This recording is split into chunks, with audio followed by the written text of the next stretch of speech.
There's it's preheated now.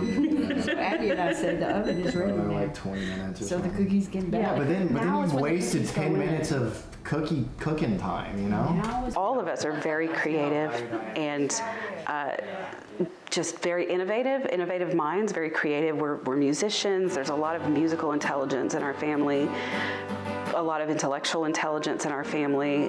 My son's got the engineering brain. My daughter is learning Chinese and becoming proficient in it for her career, and blows my mind.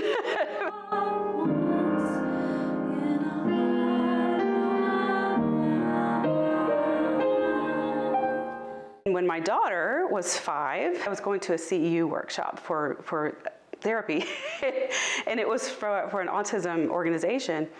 And I remember sitting in there, and we already knew she had some developmental delays, but we didn't know it was autism. So I remember sitting in there and just recognizing my child. And I remember calling her dad from the lobby saying, I think she's autistic. Yeah, but like, yeah, it just makes sense in my head.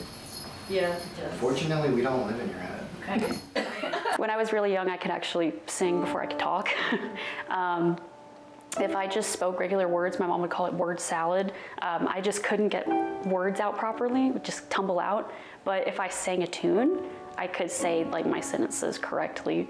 When Abby was born, my granddaughter, I think I was one of the first maybe to notice, because my daughter never had a baby before. And when she was a couple of months old, I noticed that she didn't respond, she didn't look at you, she didn't coo, she didn't giggle. And she didn't smile. That's one of the things that worried me. She just didn't smile. And so then eventually, she received help and an eventual diagnosis for autism. So then when Aiden came along, Aiden's he marches to the beat of a different drum. He's just all around good kid, fun to be around. And then Jody, of course, was eventually diagnosed as ADHD as well. And so I'm thinking, there's a lot of things in this family going on.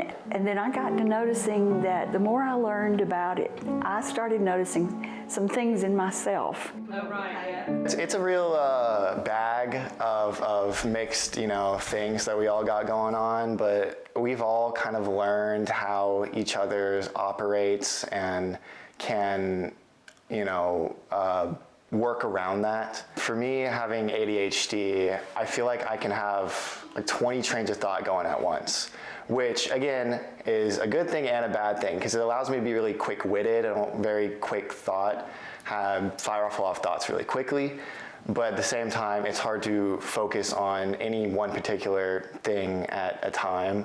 It was just so impactful for me to realize that I also am experiencing some of this and be able to relate to them in a really different way, and also have a lot more compassion and understanding for them at times as well. We have a lot of fun with it too. It's not all doomsday.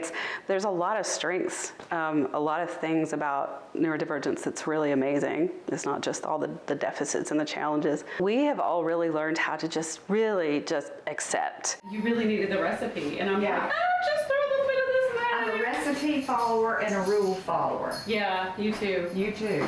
Yeah. Yeah. Not. You are not a rule follower. Not at all. You've been following me for long. You know that I'm ADHD and my daughter's autistic and my son's ADHD and my mom's autistic.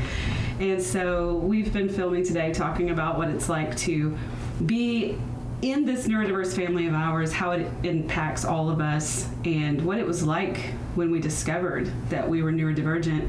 The whole time I grew up, I always thought I was the only neurodivergent one in our family. We didn't know that everybody else was also neurodivergent. My sister, she's autistic, so she, exhibits her love in a certain way, or affection or caring in different ways than I do. But we've found common interests, and we'll have these long discussions, about these topics that we're both really passionate about. And I feel like that's a way that we really connect. Being with this family has been so, I guess you say, educational in a way. We have so much respect for each other.